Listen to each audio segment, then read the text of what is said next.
Universidad Nacional, the Faculty of Social Sciences, and the School of International Relations extend a warm welcome to today's inaugural conference to begin this year's second academic cycle, Emerging Markets in Asia, Opportunities and Challenges for Latin America.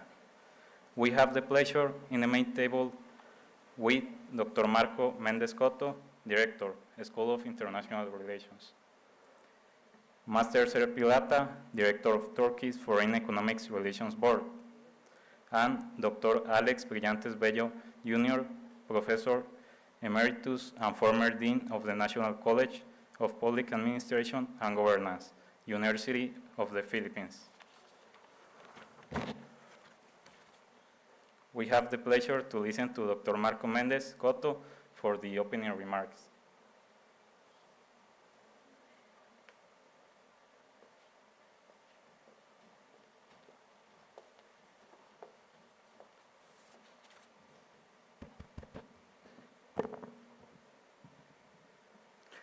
Good evening, Master Serpil Ata, Turkey Foreign Economic Relations Board, Dr. Alex Brillantes Bello, Professor Emeritus and former Dean of the National College of Public Administration and Governance, University of the Philippines. Dear students, distinguished colleagues, thank you for being here today. Welcome to the inaugural conference, Emerging Markets in Asia. We warmly welcome Dr. Serpil Ata and Dr. Alex Brillantes Bello for their academic visit to our institution, which includes today's conference and tomorrow's international seminar of the same topic. Also, I would like to thank to Professor Alexander Lopez Ramirez. He did a great effort leading these activities and connecting our school with such a relevant academic institutions and distinguished professors. It is a pleasure for the National University and the School of International Relations to host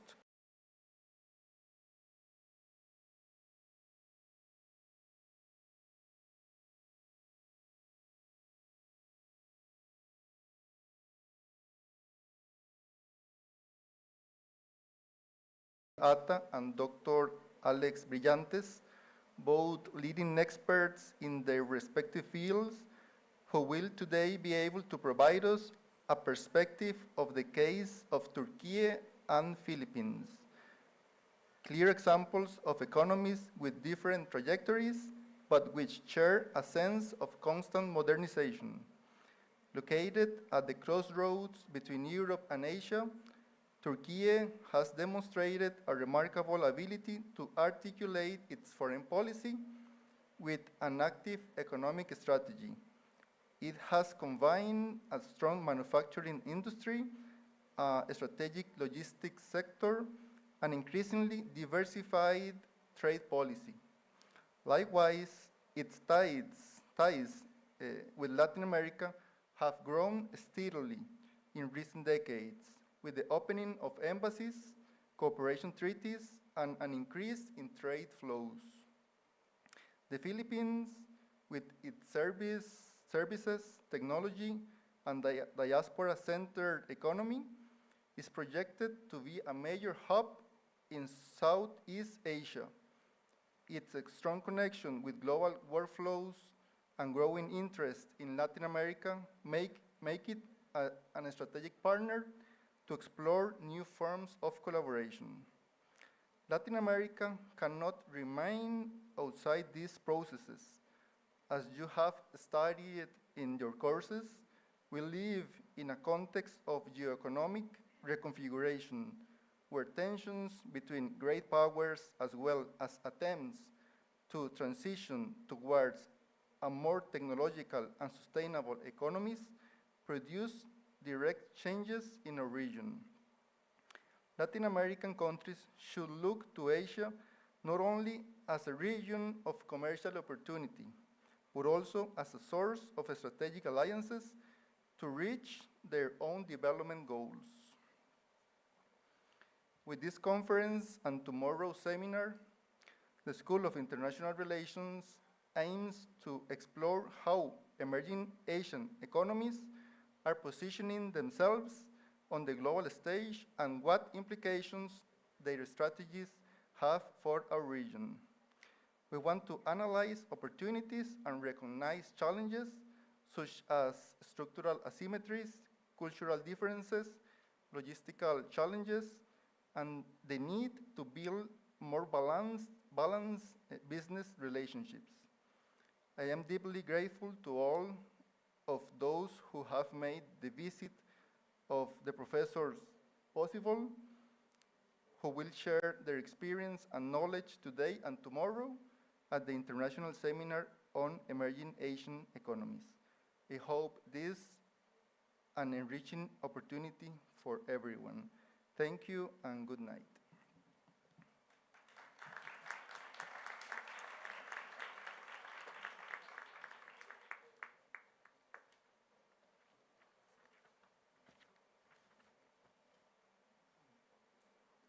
We will now proceed to our conference, which will be delivered by Master Ser Pilata. Before, we have a little resume of her academy career.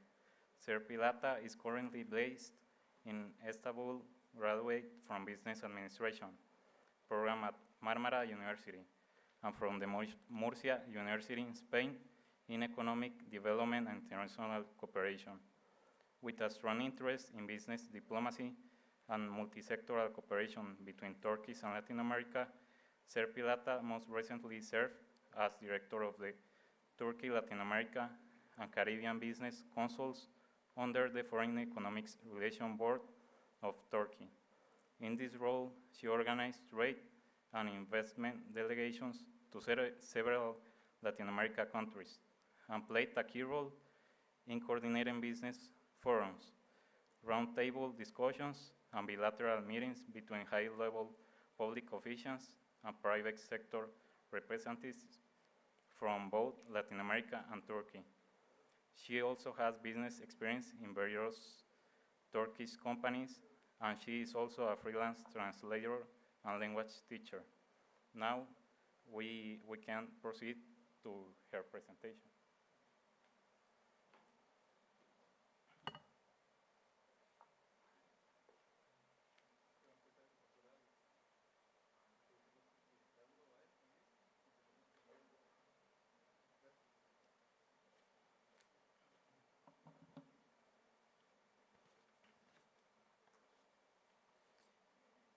Before, we have the first part of the conference, which will be delivered by Dr. Alex Brillantes Bello.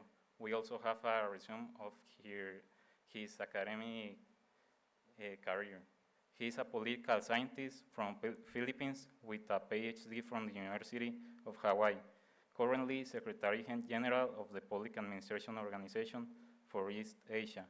He is an expert in local governance and development administration, former Dean of the National School of Public Administration and Governance of the University of the Philippines and Executive Director of the Local Government Academy, author of numerous publications on development and public policy issues.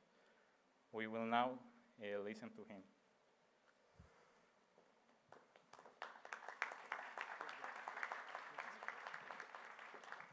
With this, you can pass.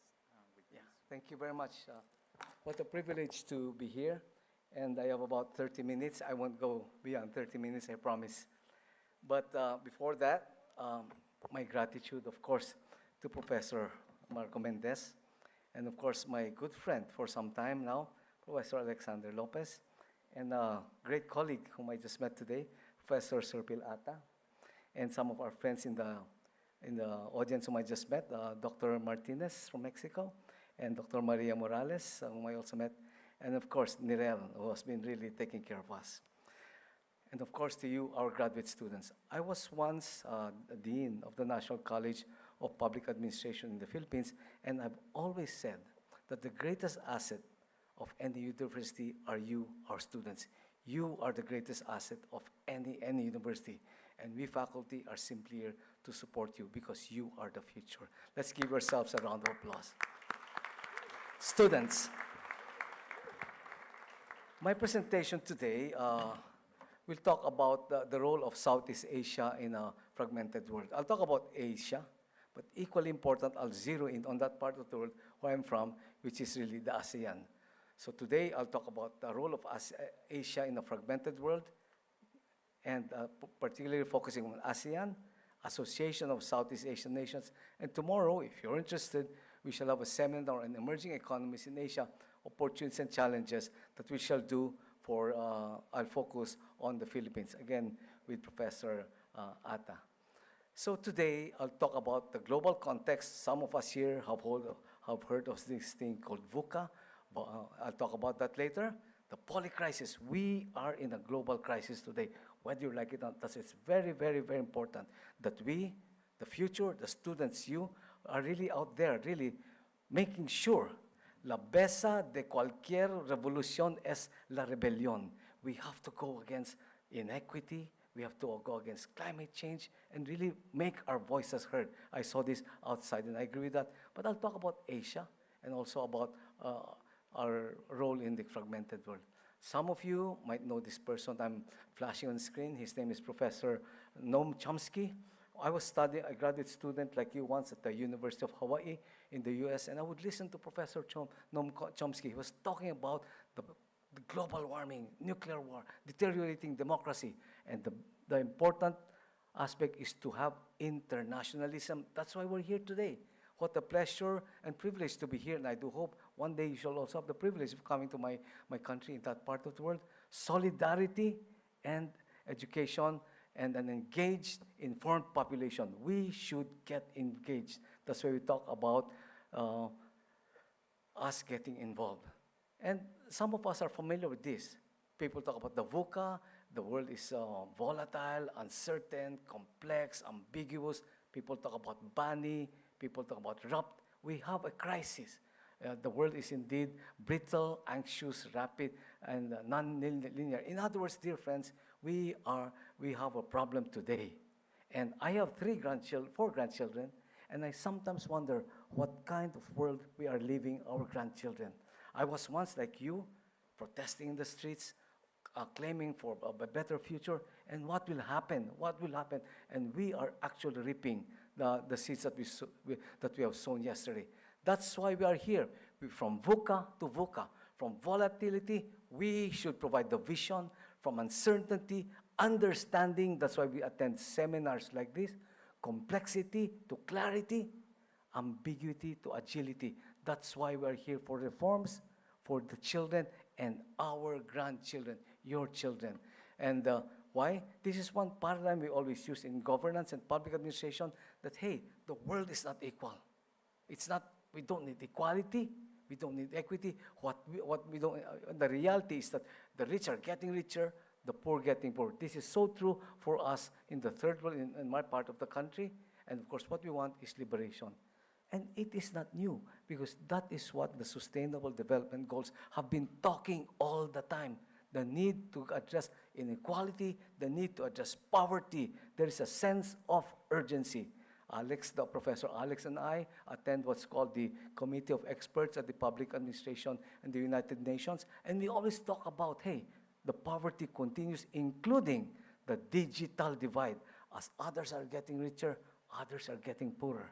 As others are advancing, others are getting disadvantaged. That's why it's very, very important that this we do for you, our children.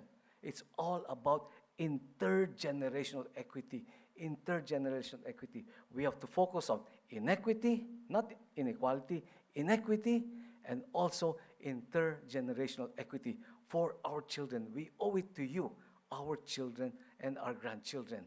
So that's why the sense of urgency, that's why I really liked what I read outside earlier. La base de cualquier revolución es rebeldía. We have to question.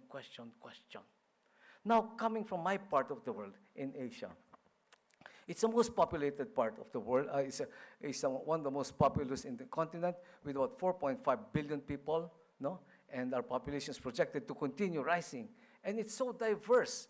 from its home to incredible cultural, linguistic, and ethnic diversity with over 2,300 languages spoken across the continent.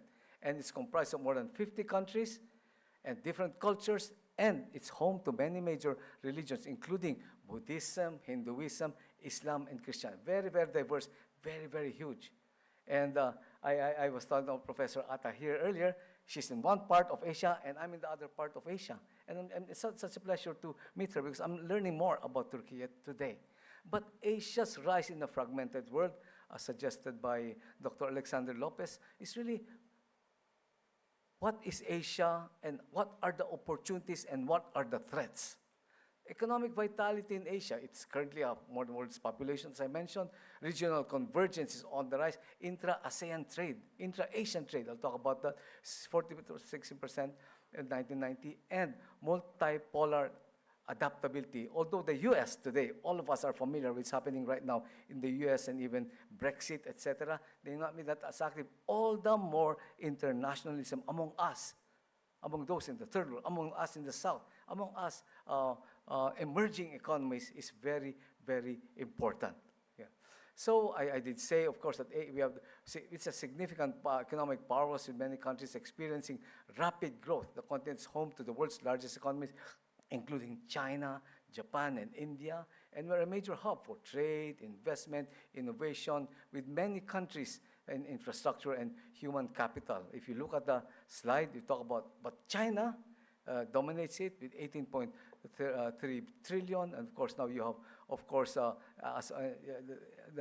you have Japan, India, and others in that part of the world. So it's a huge economy, very diverse, yet the importance of trade between and among us. And I think what we're talking about here today is really to see how we can also continue this trans-Pacific partnership with us, with you in Latin America, Central America, etc.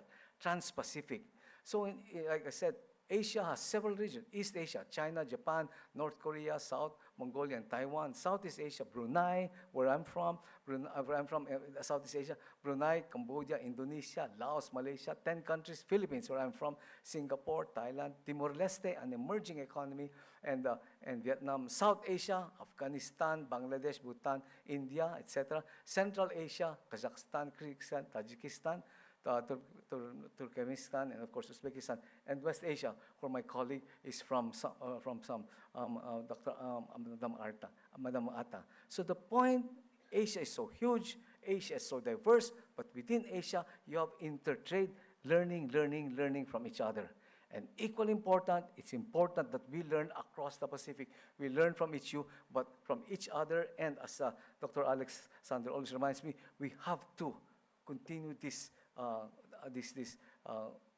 knowledge co-creation between and among us. Why was it quite successful? Well, we have some demographics. It's a young and growing workforce, particularly in South and Southeast Asia. Regional integration. There are many arrangements now between and among the countries in Asia. Regional arrangement. We have RCEP. I'll talk about that. ASEAN boosting. New ideas and technology. We talk about the importance of logistics, digital connectivity, agriculture, manufacturing. These are areas. Export-driven model, development model. Some of these have become quite successful, no? And including Taiwan, of course. Even sometimes people refuse to recognize Taiwan as a nation. This is one of the strongest economy. We have also strong relationship with Taiwan. And of course, investments in infrastructure, big undertaking in logistics, energy, connecting people digitally. You guys are so lucky because as you're now in graduate school, you're talking about the importance of digital connectivity. When I was in graduate school, I mean, there was no such thing as so much digital connectivity. And in fact, I was telling Professor Atta earlier that maybe in one of my classes, I teach a graduate school at the University of the Philippines. I'm going to invite you to speak to my students sometime soon. Okay, and that's digitalization. We are so lucky because we're a global environment, but we have to think global. Sometimes people talk about glocalization. We have to think global, but act local. We have to think global and act local. Glocalization. And equally important, all of us cooperate with each other and we compete with each other. So there's this thing called co-opetition.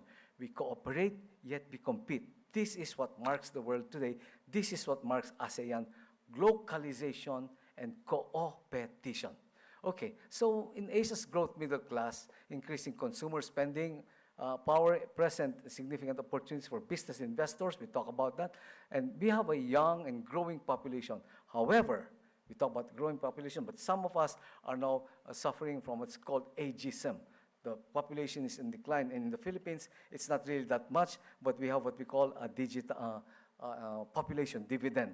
Question, how do we make our younger population ready for this? Because if you have your population dividend, in spite of the fact that there is digitalization. And I think, Dr. Marco, you talk about, when you refer to the Philippines, you talk about the diaspora work hub, where many of our Filipinos travel abroad. I'll talk about that more tomorrow. But the point is, all of us have our comparative advantages. The point is, we have to work together. It is really a global society, yet we have to think local. So the strategic location and natural resources make it important player in global trade and geopolitics. So overall, Asia is dynamic and diverse.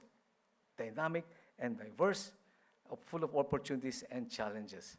However, we have many challenges, including poverty. Like I said earlier, poverty, I think, is one of the most important challenges in this world today. That's why you have the Sustainable Development Goals, inequality, environmental degradation, and climate change. And of course, the continent is home to many conflict zones, including North Korea, South Korea, and rapid urbanization. So these are the different regional groups in Asia. You have, at some point, dear friends, in Asia, you have different groups that want to cooperate. You have APEC, Asia Pacific Cooperation, RCEP, Regional Cooperation for Partnership, the CP, I'll just put that there. But the point here is that countries in Asia are also entering into these regional cooperations. Like I said, you have the Asia Pacific Economic Cooperation. You can have copies of the slides later on if you want, for whatever it's worth. The RCEP, the Regional Comprehensive Economic Partnership, free trade between ASEAN, Australia, China, India, Japan, South Korea, New Zealand. Then we have this Trans-Pacific, something that we're working with you to reduce tariff barriers, and including the ASEAN that I just mentioned. No? This one regional grouping that we are very, very involved with, the ASEAN. As a matter of fact, the Philippines will be hosting ASEAN in a couple of months. No? But ASEAN plus 3. What are these 3 countries? China, Japan, and South Korea. And we have the East Asian Summit. And of course, this one I was mentioning earlier, the Trans-Pacific Partnership, wherein we include trade between 12 Asia-Pacific countries, including Australia, Brunei, Canada, Chile, Japan. Point, no country is an island, working together towards increased global cooperation, but underneath all this is a variation of competition. That's why I talk about the importance of co-opetition. In Southeast Asia, where I'm from, we have 11 countries, and Alexander was telling us over lunch today that we have these 11 countries. Some, like Singapore, have developed economies. Singapore developed, but some of these, most of these nations, including one of the largest, is Indonesia. Southeast Asia is experiencing rapid growth because of a strong trade linkages and youthful population, but we have various challenges. This is now the population of ASEAN, 10 countries, but will soon be 11. That will include Timor-Leste. So you have a range of population from 273 million to as low as less than 500,000. Brunei. The Philippines, we are in about 109 million. Vietnam, really an emerging powerhouse, is now about 97 million. Thailand, of course, and other countries in the region. Malaysia was supposed to join us in our forum, but unfortunately they were unable to join us. So another aspect that's very, very important is, of course, AI. AI is very, very important. And what are we preparing for this? And in Asia today, the region has already boasts of a unique combination of advantages that create a fertile ground for AI to flourish. So areas of cooperation include, as I mentioned earlier, we can cooperate in Asia, and this is something that we could do with us in the region today, with Central America, trade and investment, infrastructure development, agriculture, food security, energy and renewable resources, and diplomatic and academic exchanges. I'm part of this group called EROPA, Eastern Regional Organization for Public Administration, where I met my good friend, Dr. Alex, and of course, we have had an MOE with CLAD, of which he heads, and we had a memorandum of understanding with them in New York 2 years ago, and I guess this is really part of this. So this is the movement I'm with. Organizations in the region, and illustrating the importance of regional cooperation in various aspects, including academic exchanges, including practitioner exchanges. We call that pracademics. Many of us are practitioners and many of us are academics. So we call that pracademics. I myself am a pracademic because I was described once as such because at one point in my life I served as a deputy minister in our higher education. And when you go to the real world and when you go to academic world, you find out that there are some inconsistencies. But it's very, very important that we academics have also to be grounded in reality. So today, I was making a presentation on this, on the role of Asia, and tomorrow I'll focus on the Philippines. So I think it's very, very important. I was given about 30 minutes. I think I've used up my time. I'm sorry, I think I turned it off. I've used up my time, but let me just tell that as a whole, Asia is there. It's huge. It's populated. And in tomorrow's discussion, I'll talk about the role of China, because China now is really, it's not an emerging economy. Are you kidding? It's a dominant economy in the region. And is China being an alternative to the United States? And China itself has reached out. And I know that there's a lot of trade and exchanges between many Latin American countries and also China. But also us in Asia, the third biggest regional bloc is the ASEAN. ASEAN, where, like I said, we have about 11 countries, and we ourselves within the region continue to practice free trade, exchanges in logistics, exchanges in artificial intelligence. But question, how can we as a bloc use it as a leverage to work with other countries in that part of the world, including us in the region? So I think I've used up my time. So, oh, I don't have time. Okay, I should have not shortened my presentation therefore, because wait, how do you go back? Unless, there. Yeah, okay. So let me just mention this, because I said I'll just spend about one minute per slide, and I really trimmed it down to actually I had about 75 slides, and Alex told me trim it down to 25 slides, which I did. So, and the point here, so the point of my presentation, dear friends, is still the fact that we are an emerging economy in a fragmented world. An emerging economies in a fragmented world. We have problems in the world today.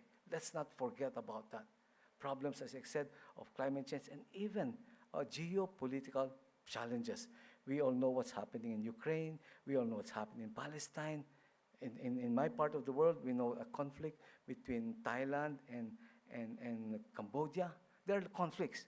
But at the same time, we need to cooperate with one another. But our country, Asia, is really very, very diverse. And there are a lot of opportunities, but there are a lot of challenges. Another emerging economy in our part of the world is in India. One of the most, actually, their population is now bigger than China. And India, together with Pakistan. In the slide that I deleted, we have what's called the SAARC, S-A-R-R-C, the South Asian Association for Regional Cooperation. They are like ASEAN, but I guess in one sense, the ASEAN countries are more integrated at this point in time. But the point is, in a fragmented world, Asia in a fragmented world, because of the VUCA world, because of the poly crisis. By the way, Dr. Alex and I contributed a chapter in a book authored by our friend from Kazakhstan, and it addressed the poly crisis at one point. Maybe we should share that book with you, wherein we talked about how regional cooperation is very, very important, yet never forget the problems that we face as a globe today. The poly crisis, climate change, inequity. But hey, Asia in a fragmented world, we can work together and in the area of logistics, because we have a young population, diverse population, and of course, we talk about the emerging regional hubs in Asia. And I think that's really one aspect that we could look at. Like I said, economic vitality and regional convergence is on the rise. So I think I should end there now, dear friends, and perhaps if we have some questions later on, I will very, very happy to answer them. But even if you look at it, Asia's countries with the highest GDP, Turkey is part of that. No? So Turkey, I will go ahead of this, is also part of OECD, and BRICS at one point, at this point. But anyway, so you have a country that's a huge, huge population, rich ones, high income, and you have also those that are very poor that are also subject to, support by other countries, including, by the way, the United States. In my own country, in the Philippines, at one point, and I'll end with this, at one point, the Philippines we were 300 years under the Spanish. That's why my name is in Spanish. It's Brillantes Bello, no? The Spanish. We have had strong influence of Spanish, 300 years. But after that, we had 50 years of influence by the Americans. And a lot of trade, initial trade that came to the Philippines was through the galleon trade through Mexico. So we have a lot of commonalities. In fact, people in the region refer to the Philippines sometimes as the Latin country in Asia because you have a Confucian countries there, Buddhism, China, etc. But the Philippines is in one sense different. But I'll talk more about the Philippines yesterday. But the whole point of my presentation is Asia's rise in this fragmented world is still something we can look at. And instead of we can look at opportunities and challenges for more exchanges between our countries and Latin American countries and Asia. And coming here yesterday, since I have about 5 more minutes or 10 minutes, but I'll shut up now. I was seated in the plane with a friend not friend, I just met him on the plane. His name is Jose from Costa Rica, and he found out I was from the Philippines and said, hey, he works with Teradyne. And Teradyne has some linkages with Teradyne. I think it's a digital company. Teradyne has some linkages with some Philippines using our young talent there. So there's a lot of emerging. The point of our discussion, these are emerging. Question, how will we sustain this towards our collective goal of the Sustainable Development Goals? Because after all, we are in this world together, because it is indeed a VUCA world, and we are experiencing a polycrisis. And as Noam Chomsky once said, we are facing an existential threat, and we as a world have to work together. So with that, I'd like to thank you. Muchas gracias. As we say, thank you very much. Maraming salamat po. Muchas gracias.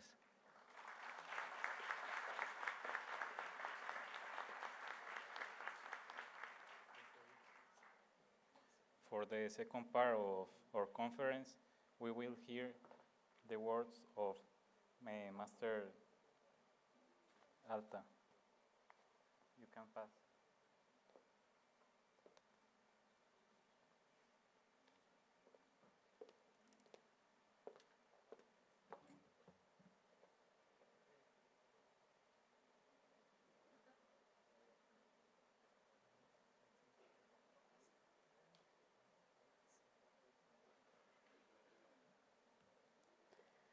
Hello, hola.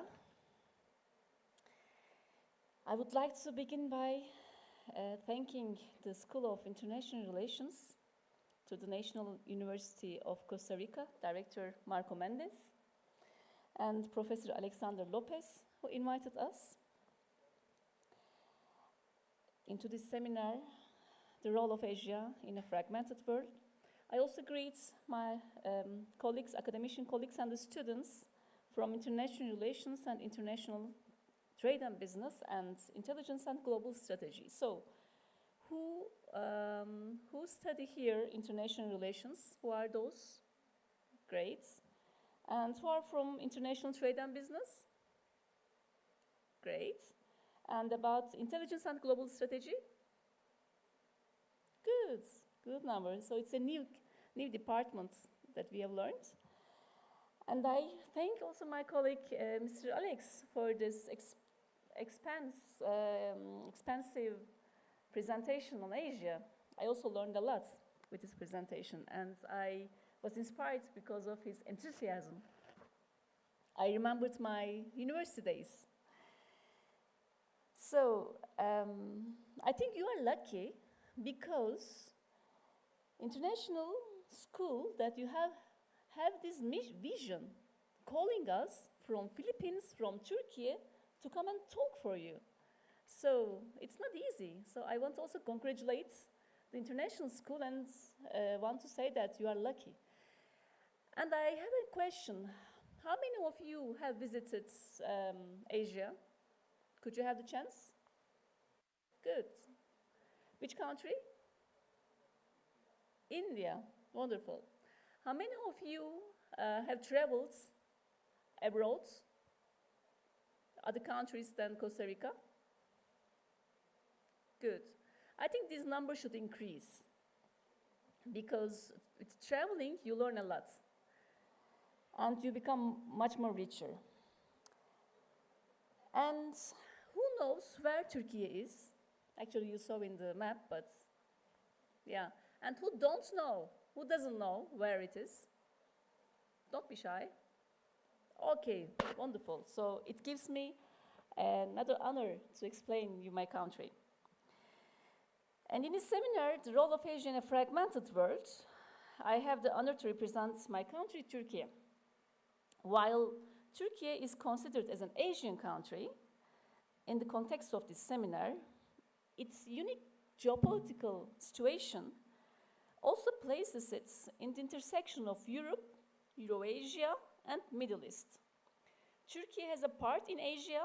As you see, it is in the west end of Asia, and we also have land in Europe. So we are between Asia and Europe.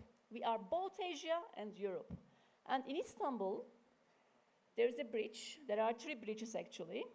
And when you cross the bridge, you are in Asia. When you cross the bridge, you are in Europe. It's very normal that people live in the Asian part and they work in the European part.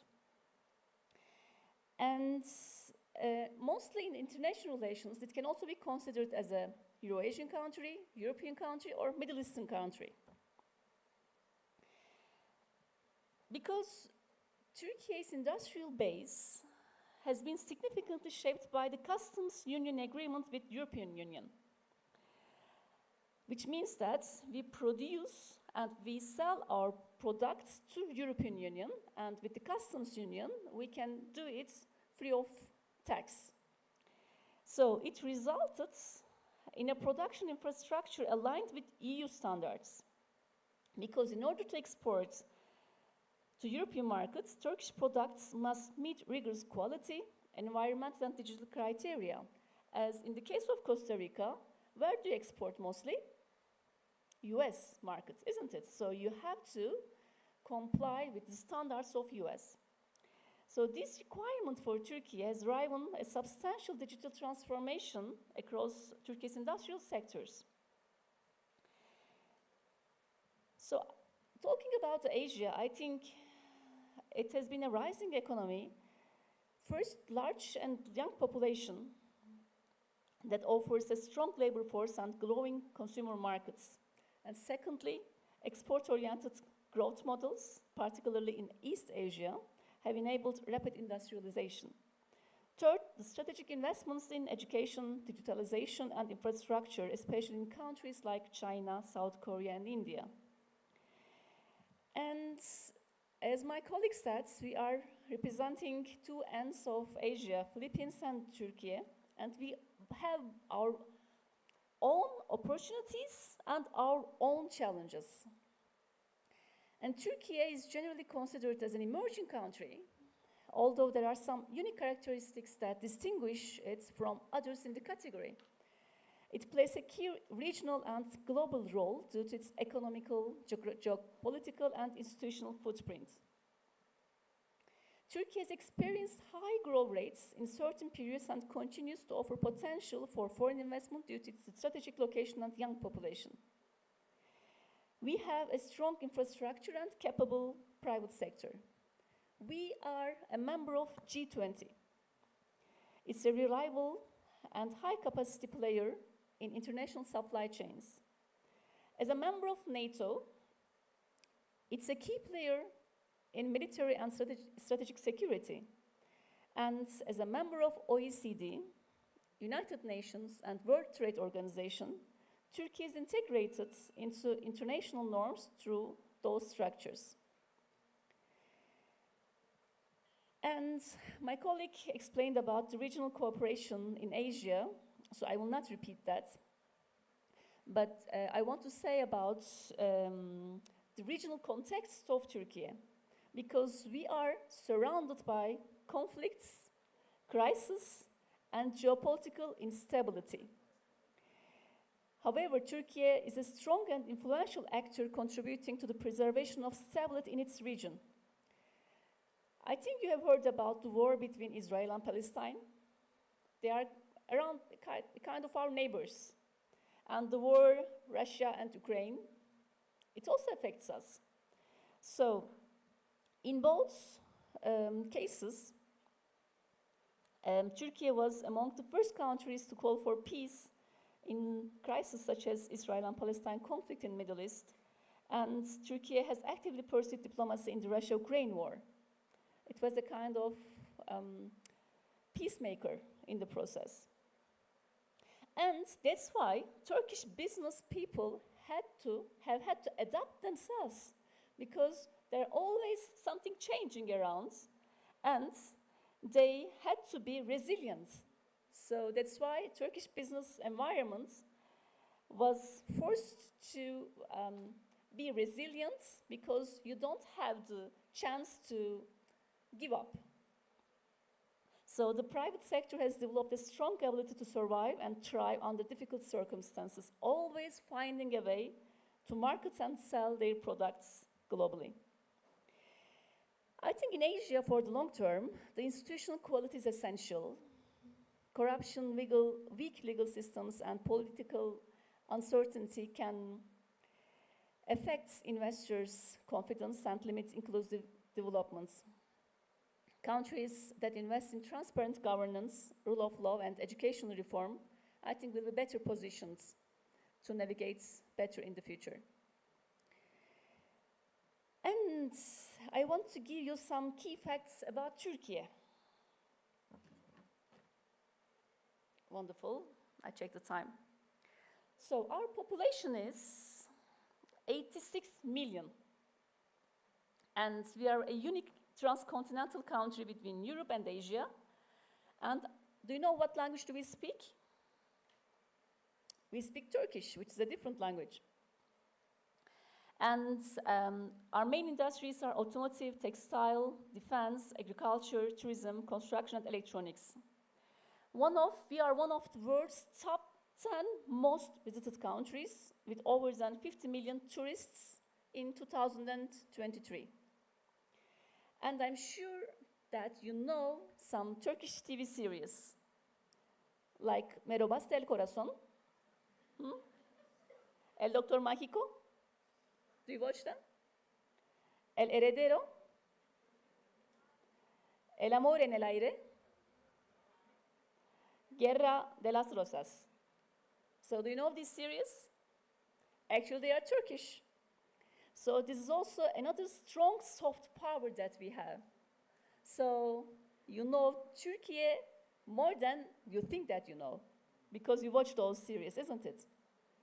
Yeah, I asked my friends, Ticos, Edchovien, yeah, about a Turkish series in Costa Rica. So over the past 2 decades, several key factors have driven Turkey's economic growth. And one of them is the political stability, because we have had the same government for the last 20 years, more or less. One of the good parts about that is that we had consistent reforms and strategic planning. And another important factor that I mentioned is the forced resilience, given in the regional context. And I will also share you some more. So this is the world map.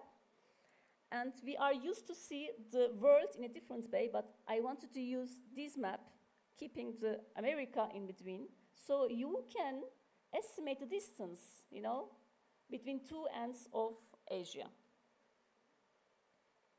As Turkish business people are used to work with China, Japan, and they don't think that it's far, but they think that Latin America is far. So I also show this map to them, showing that it's not so far as they think. As I said, that we have memberships like G20, NATO, OECD. NATO makes us be a close friend of US, because we share the same organization. And G20 makes us, shows our power economically. And here is Turkey. So we are a robust economy.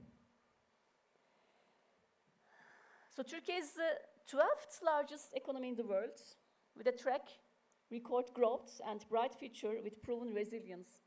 According to the ranking of economies by GDP at purchasing power parity, Turkey rose from 18th place in 2003 to 12th place in 2024, surpassing countries such as Mexico, South Korea, Spain, and Canada.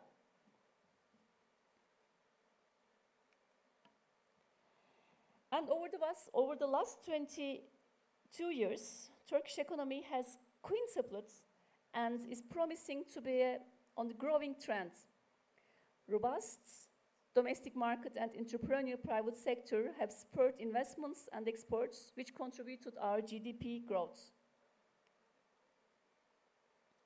If you compare the largest economies of the world in terms of GDP in PPT, purchasing power parity, in $1 trillion in 2024, you can also see our place.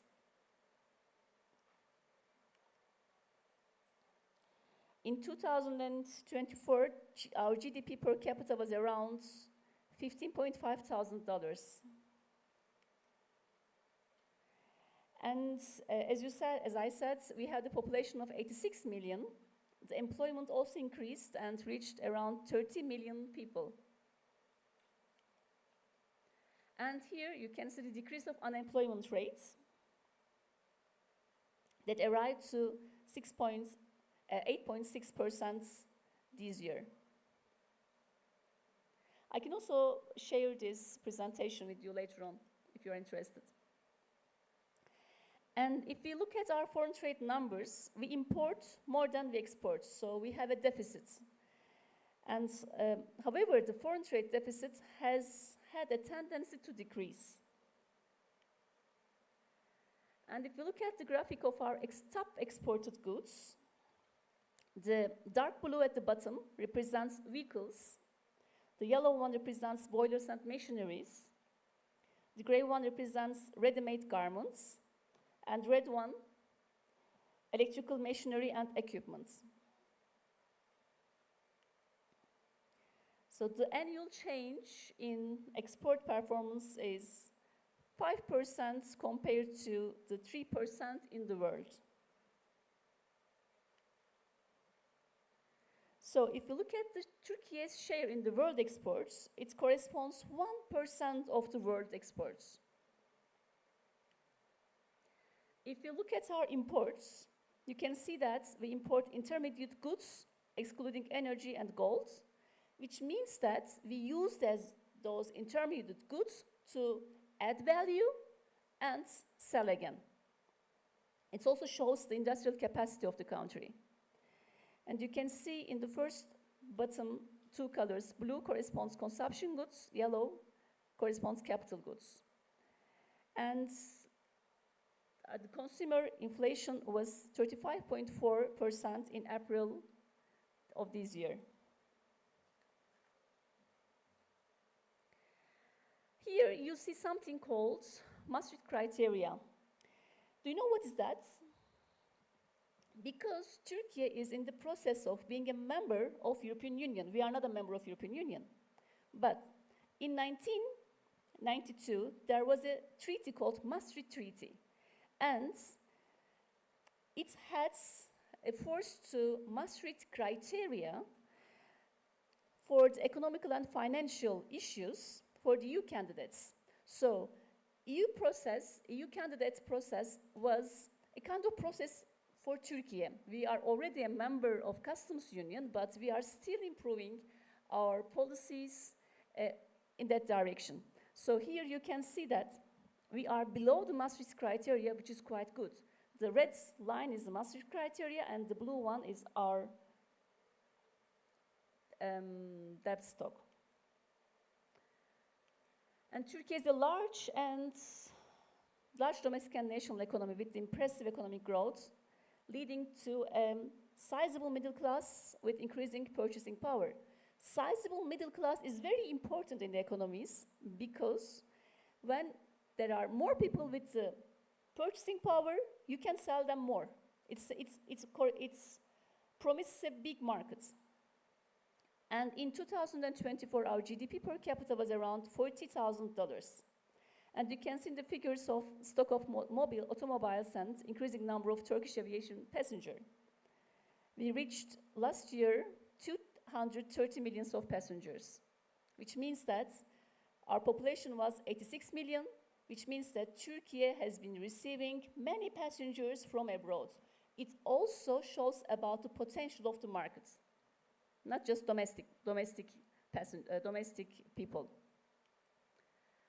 However, this is the population of us, and according to the redness of the cities, you can see that it's crowded or not so crowded. This is a very important slide too, dear friends, because it shows our total markets. Because with the customs union with the EU, we access around 5,000 million people, you see. And with our free trade agreements, we reach around 488 million people, and including the population of Turkey, a company, if they invest in Turkey, they reach 1 million consumers in total. And talking about strategic position, Turkey is a hub for multinationals to manufacture, export, and manage. And we are very close to major markets like Europe. And there is another concept called MENA. Have you heard that? Which means that Middle East and North Africa and Central Asia. And they are just 4 hours flight distance. And Turkish Airlines connects to, do you know how many countries does it connect? 131 countries, and it has the Guinness record in the world, connecting, it's as the airline that goes to the most countries in the world, which is also a strong part for us. And the annual average growth of exports of Turkey for the last 2 years has been 9%, whereas in the world it is 6%. So we are really growing. On the other hand, we have favorable demographics. As my colleague said, that young population is very important for a promising future. Half of our population is under the age of 34, and it creates a dynamic labor force and fiscal discipline. And it offers an advantage for us compared to Europe, because in Europe, the population is older. So the dependency ratio is higher in Europe. So when you have a young population, I think Costa Rica also has a young population, it is in the SWOT of the country, it is in the strengths part. And another advantage that we have is the skills and competitive labor force. And I will just pass. And we also passed the continuous reform process with the stability. We have had FDA laws. FDA, you know what FDA means? Foreign direct investments. All over the countries in the world, they want to attract foreign direct investments. In my position in Foreign Economic Relations Board, we have been organizing events, seminars with the investment agencies of Latin American countries like Procomer. I think in the case of Costa Rica, it's Procomer. In other countries like from Peru, Pro Ecuador, they want to attract investors. Because when you have investors from another country, it contributes to your GDP, it contributes to your economy. And tomorrow I will talk more about the Turkish investors in Latin America and our relations between Latin America. So, to attract investors, the countries develop reforms. And the reforms that Turkey have had was FDI law, banking law, tax reforms. Tax are also important because it should be attractive for the investors, and incentives for investments, and ease of doing business. Ease of doing business is also important because a company, a business, an enterprise would go to somewhere that it will be easy to work, isn't it? So in Turkey, you can set up a company in 7 days. So there is a ranking around the world that measures the ease of doing business, and Turkey upgraded its position. It also brings a business friendliness. This is a very important concept also for the business environment. And we have the protection of international investors by FDI law, because in Turkey, if you are a Turkish company or if you are a foreign investor, you are subject to the same law. And bilateral investment protection treaties with 89 countries and with the treaties of avoiding double taxation with 93 countries, it brings business friendliness to the country. And according to the international tax competitiveness, we have a better position than USA, Mexico, and many European countries like Austria, Spain, and UK. Turkey also offers lucrative incentives. I'm explaining this because it's how we have become a strong economy. So the incentives are applied in manufacturing sector, exporting service, employment, technology development zones, research and developments, and free trade and exclusive zones. Exclusive zones are like technoparks.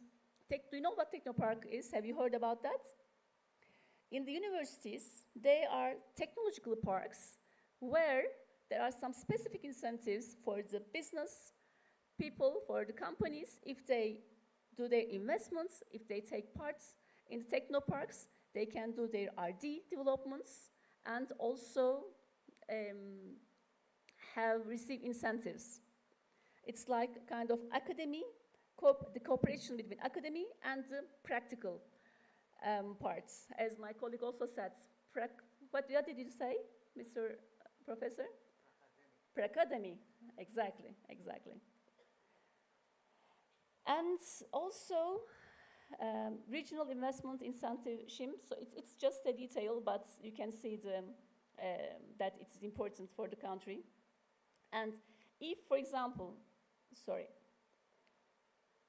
if you invest in the east part of Turkey, you have more incentives to promote the investments.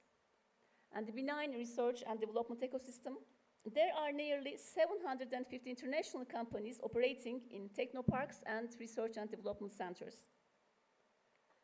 And here you can see some selected companies that they have their R&D, research and development centers in Turkey. I don't know if you can see it clearly, but Ford is one of them, Bosch is one of them, and Pirelli, like lots of well-known multinational companies. Finally, Turkey offers sectoral opportunities like automotive, machinery and electrical equipment, aerospace, defense, energy, agro-foods, infrastructure, information and communication technologies. Tomorrow, I will talk more about our relationship with Latin America, our presence in terms of our diplomatic missions, the investors, who are the big players from Turkey coming here, and other stuff. So this is for tomorrow. So I hope you enjoyed this presentation.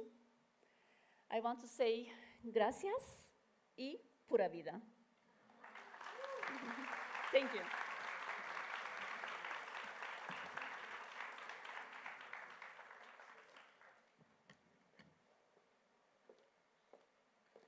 We will now begin the question and answer period. Those who wish to ask questions can raise their hand and our team will go to you with a microphone.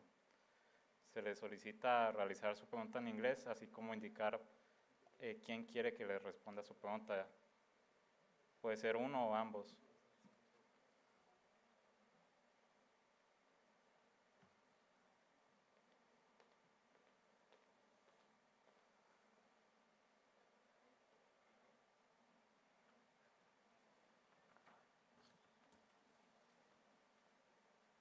Hello, good night. Thank you for being here.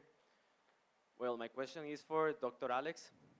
We live in a continent that USA have a lot of power and control of us, but taking into account that Asia controls the 60% of the economy and we are one of the poorest regions of the world, how can we interconnect, for example, Honduras, Guatemala, of course Costa Rica, to those countries as India, China, for helping them to grow in economic terms as GDP?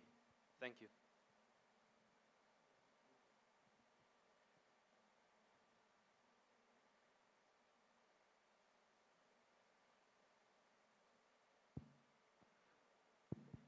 We can do a block with 3 questions, maybe. And please, students, introduce yourself before the question so they can address it. Hi, thank you so much for your conversation. Latin American countries share some challenges with Turkey and the Philippines, and other Asian countries like geopolitical tensions and regional integration. From your experiences, what lessons can Latin America draw to strengthen its own economic resilience and global position? I have another question, and thank you for the conversation and everything that you talked today. So the other question that I have is, in what ways can Latin American countries leverage the economy trajectories of emerging markets like the Philippines and Turkey?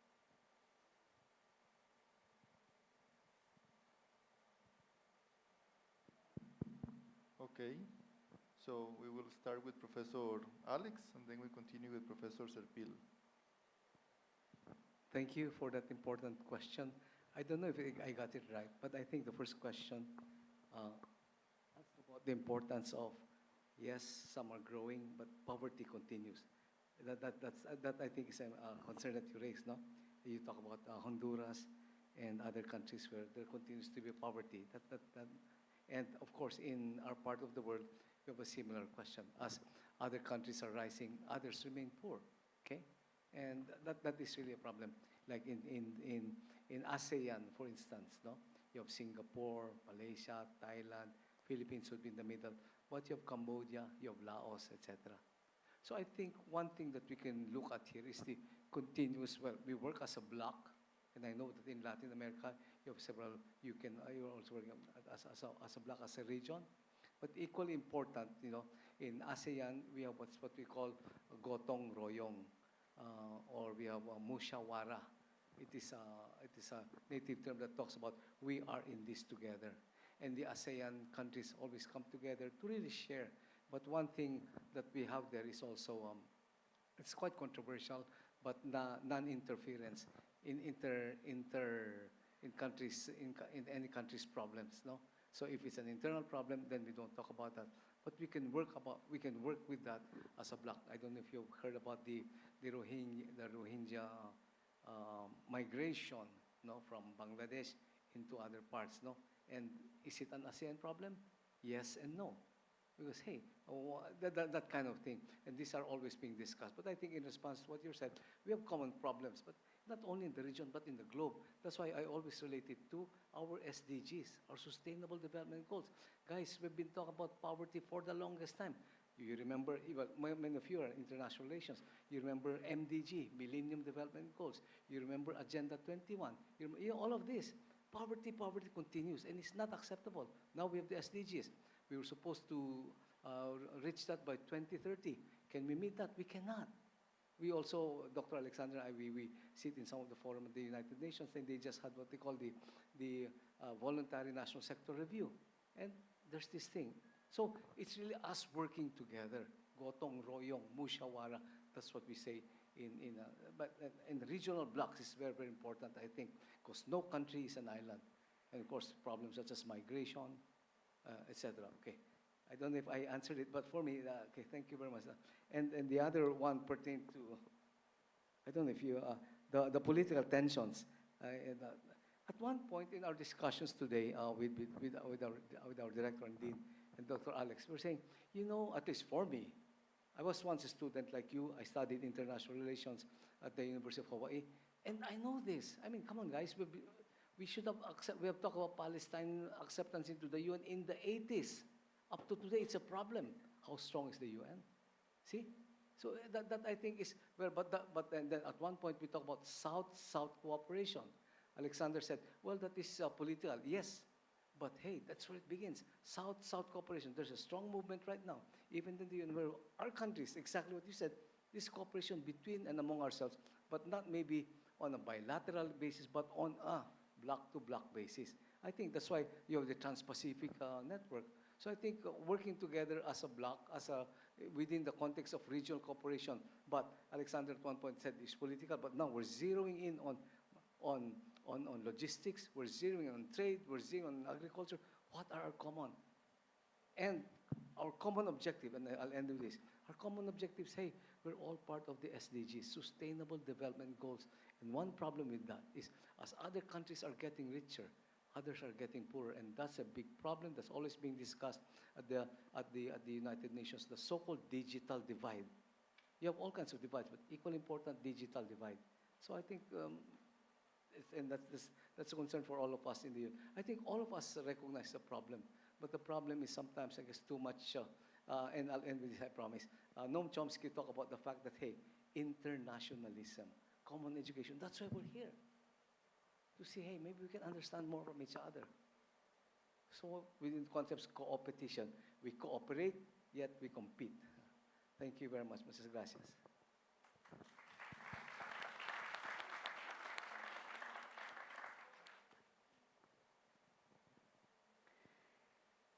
I have received two questions.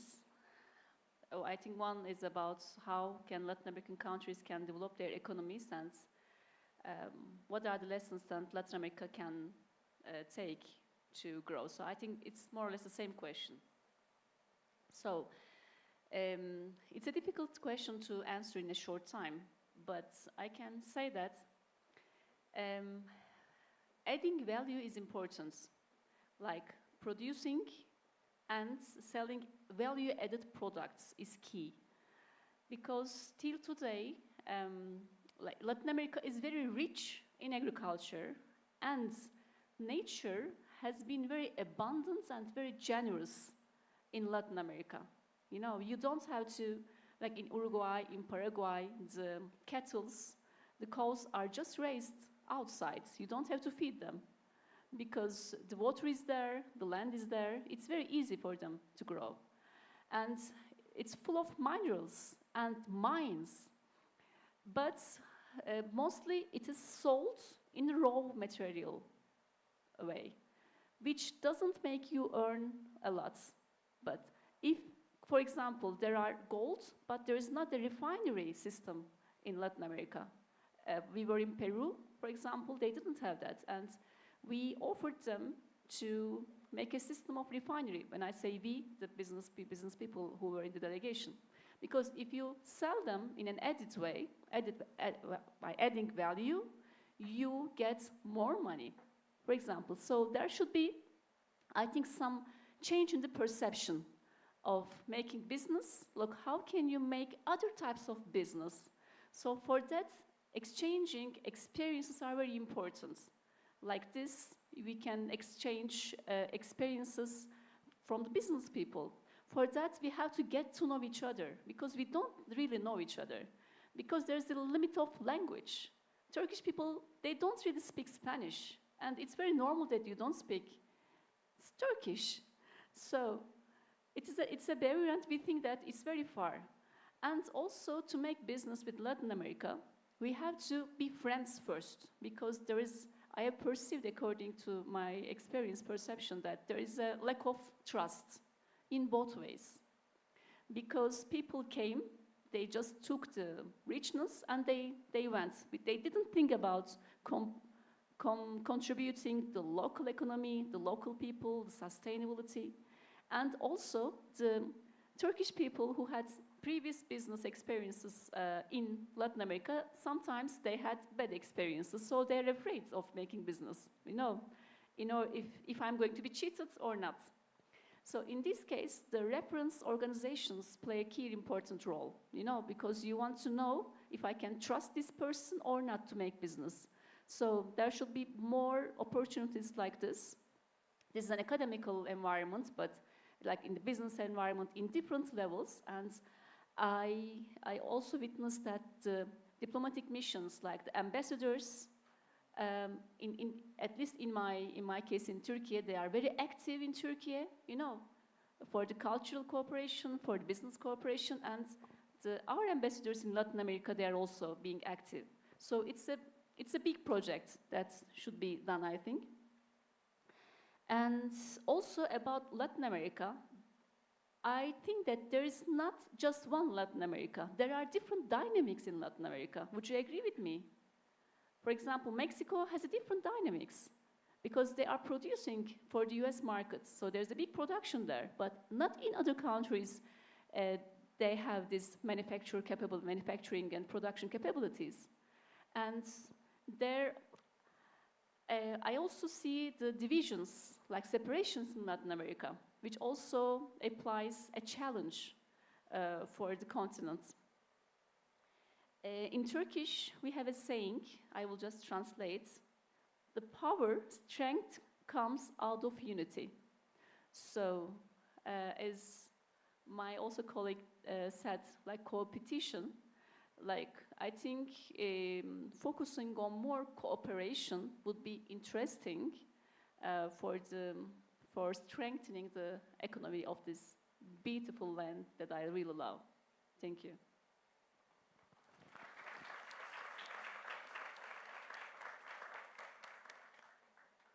We can pass to the second round of the questions and answers. Please raise your hand if you wish to ask a question.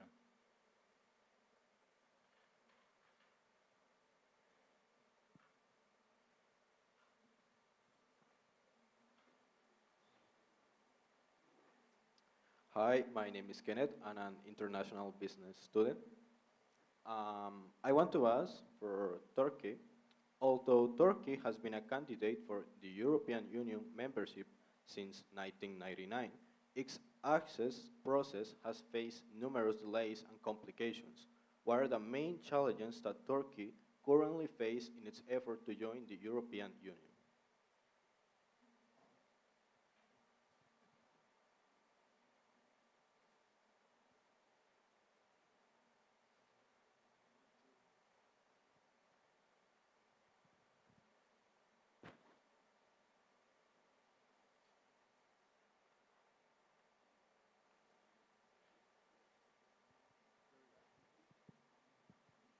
Thank you, and good afternoon. My name is Camila, an international relations student. And my question was, how does the Middle Eastern conflicts affect directly on the emerging Asian markets?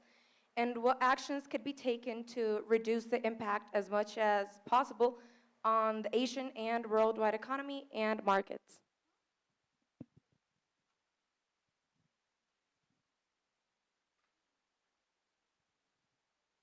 Hello, good evening. My name is Javier Cordero. I'm from Costa Rica, but I'm studying political science in the University of Delhi in India.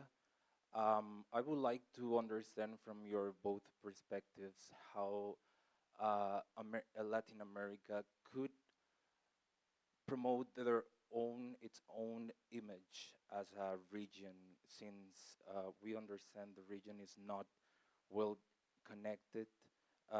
Here in Central America, we are experiencing one of the worst periods of diplomatic connections within countries. SICA, which is an intention of promoting regional cooperation, it's not working at all. So we have also a world where multilateralism and the work of different blocs, like for example the BRICS, is working to go against different hegemonies, as we can see. For example, India right now is leading um, this blog, but recently Brazil in Rio de Janeiro led this forum. We have this representation in Latin America as Brazil, but I would like to understand, is Brazil really the voice of Latin America, and how can we play with these representations in these global blogs um, to expand the voice of Latin America? And from your both perspectives, what are the recommendations for regional cooperation? How can we, as Latin America, um, create these new ties within the region before even expanding or understanding different regions around the world? Thank you.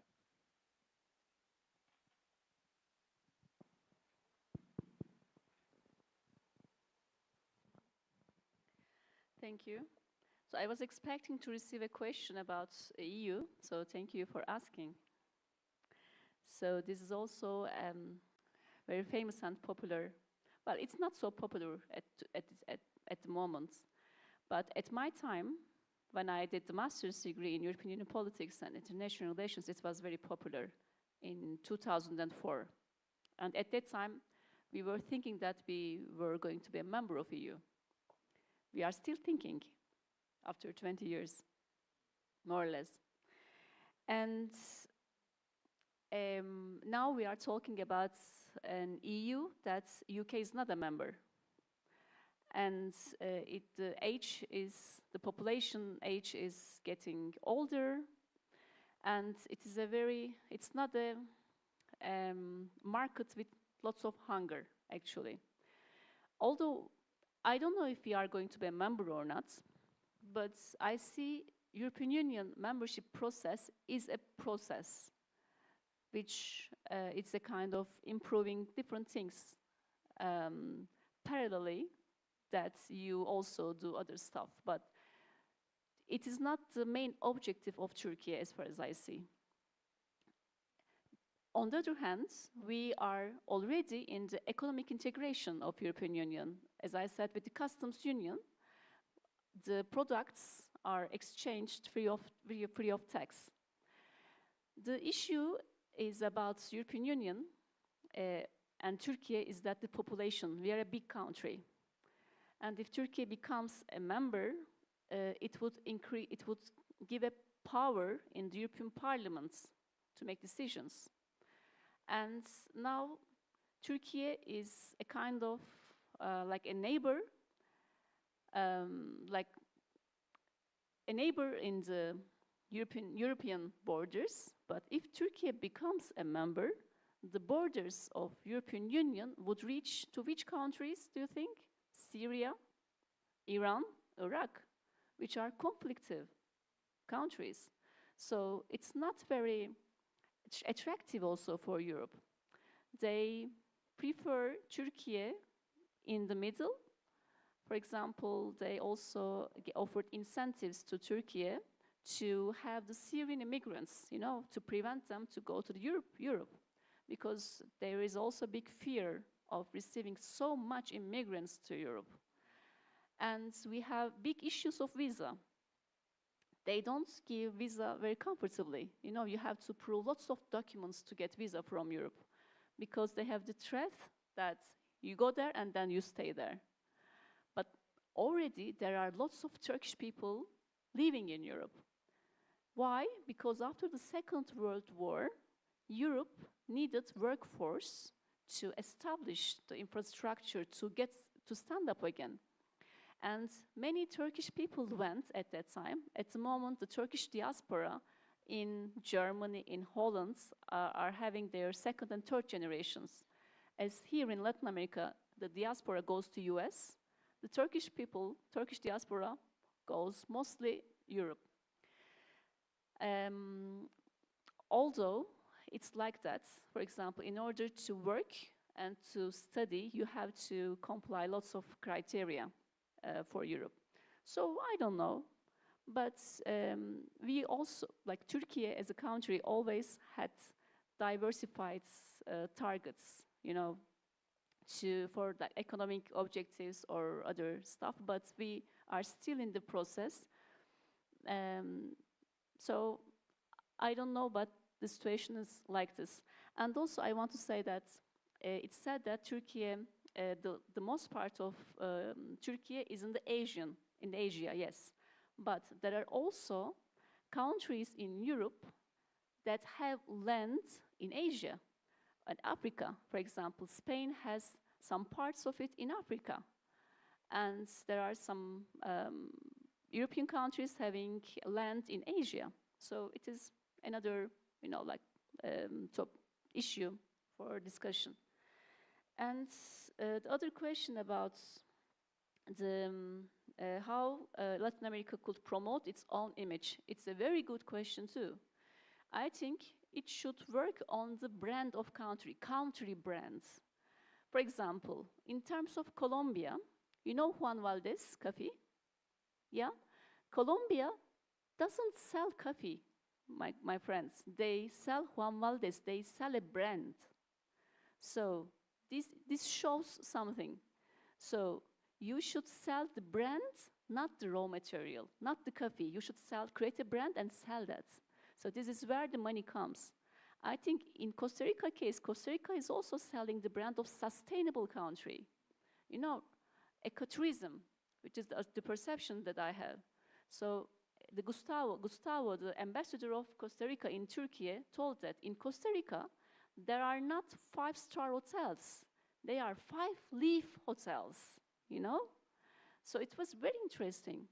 So I think the brand, each country has their own brand and they have to work on improving the brand. And Turkey has developed a program called Turquality to promote the brands of Turkey. You know, they say that, okay, it's okay that you export. We understand that you export well, but if you export Turkish brands abroad, there are incentives. So this can also be a way, and for the countries, for example, that's why I was trying to say experience sharing. So, you know, like the Turquality people in Turkey could share their experiences with Latam countries. And so, yeah, this is my answer for this question, so thank you. This will be very quick because I know we don't have that much time. But, you know, that very important question that you raised about India. I've been to India, and they also have regional cooperation. And they always compare us to, they always come to ASEAN. They have SARC, it's called, as you know, South Asian Association for Regional Cooperation. But the cooperation between and among them is not as intense as say, in ASEAN, because of course, the conflict, say, between India and Pakistan. So you begin with that. But you have to push the envelope, I think. And so, yes, you have these regional cooperations. In fact, you have, the Forum for East Asian Latin American Cooperation, TPP, Trans-Pacific, is all there. But how do you push the envelope even further? I think it's very, very important. It could be, as you just mentioned, Madam, about pushing the brand, etc. But you know, I'm a firm believer of this people-to-people exchange. At the end of the day, it's really us. And as you just said, we understand each other because hey, there's this possible suspicion. Are they here to exploit us? I remember even as a graduate student in the US at one point, they exploit our materials, they export our beef, and then they will export it back to us in canned goods. That kind of unequal relationship. You're all familiar with this thing called dependencia theory. Quite a powerful theory, but going beyond that. So I think it's really how do you understand this? And you know what? People-to-people exchange, academic exchanges. You know, Japan was very good in this. When I was I was 19 years old, they organized people-to-people among the youth. They had what they call the Ship for Southeast Asian Youth. They chose the young leaders all over Asia, and they put us on board the ship for 2 months. And this relationship continued up to this day. And many of them are now deputy ministers, etc. So that kind of thing wherein you, as you just said, Madam, bring that trust. Secondly, as graduate students, even in my own courses at the University of the Philippines, I always insist that part of my syllabus is that we go and study abroad, even just for 1 week or 2 weeks. We invest in that. Because sometimes, and I think that's what, I think we talked about this with Alexander and the Dean earlier, about the fact that, hey, we have to think global yet act local. This whole paradigm of globalization. And at one point, the United States has done that. They had the USAID. I was also product of that, the Fulbright experience. I don't know if you've heard about that, which already was cut down by Trump. I was part of the East West Center. And living there, I live with Chinese, Japanese, etc. And coming back, you have this, you exactly promote that trust. So it's soft power. And guess what? China is doing that now. A lot of local official students are offered the soft power aspect, where they go to China and stay there for a while. Because when you come back, the distrust, suspicion is gone. But that's, well, you talk about hard power and soft power. I think it's very, very important that apart from, we now have this, maybe it can even be under the umbrella of the bloc of ASEAN, umbrella of the bloc of APEC, because they always have an educational aspect there.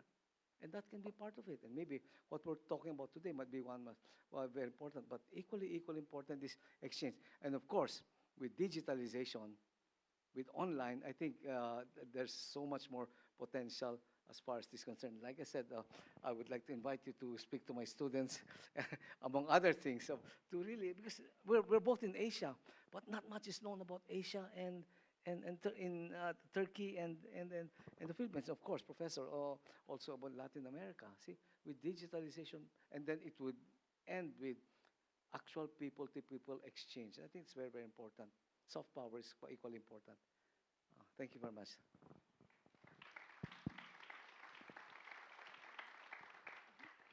I just want to add something else. You know why European Union was founded? Because of the Second World War. First, it was not called European Union. It was called European Steel and Coal Association, because they thought that, because there was a part between Germany and France, steel and coal.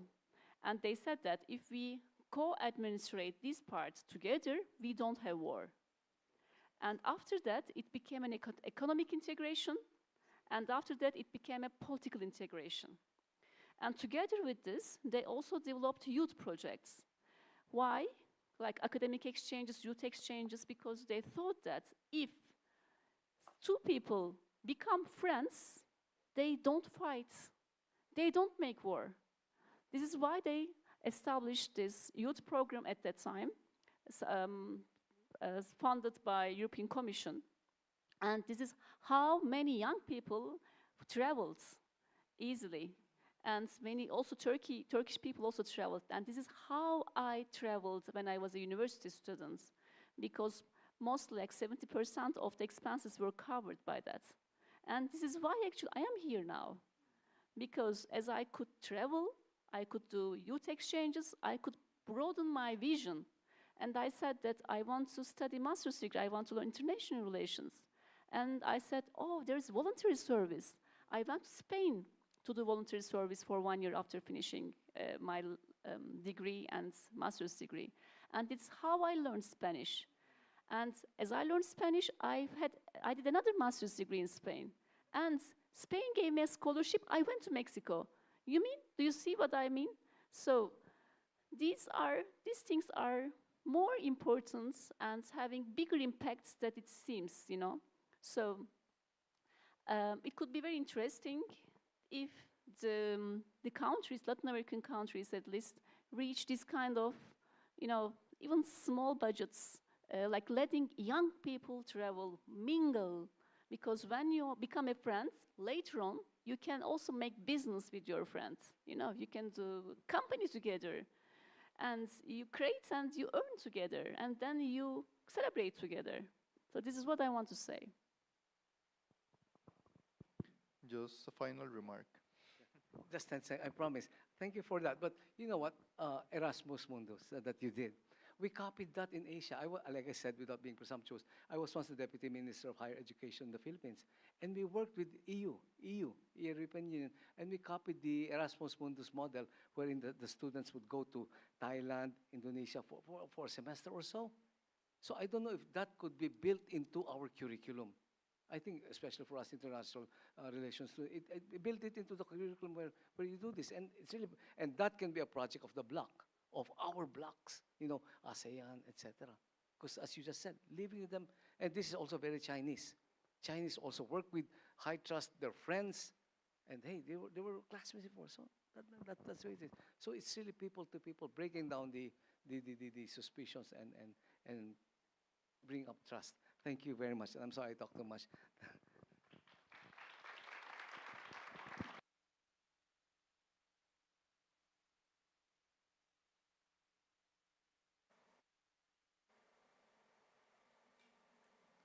Lastly, we will deliver the participation certificates to our panelists. We invite the authorities and panelists to come forward. Dr. Marco Mendez Cotto, Director of the School of International Relations, presents the certificates to our panelists. The certificates read: Universidad Nacional, Faculty of Social Sciences, School of International Relations, present this certificate for their collaboration as a panelist in the second academic cycle inauguration conference, Emerging Markets in Asia, Opportunities and Challenges for Latin America, delivered on July 28 in the year of 2025. Omar Tengo Campus, Universidad Nacional, Costa Rica.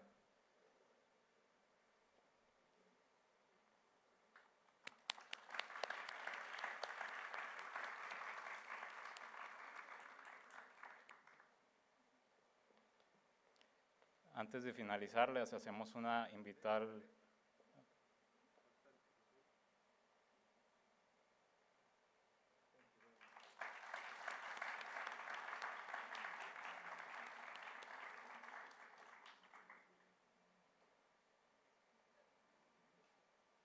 Antes de finalizar, les hacemos una cordial invitación a la conferencia y seminario del día de mañana a las 2 de la tarde en la sala de conferencias de la Facultad de Ciencias Sociales, compuesta por nuestros invitados especiales y panelistas del día de hoy.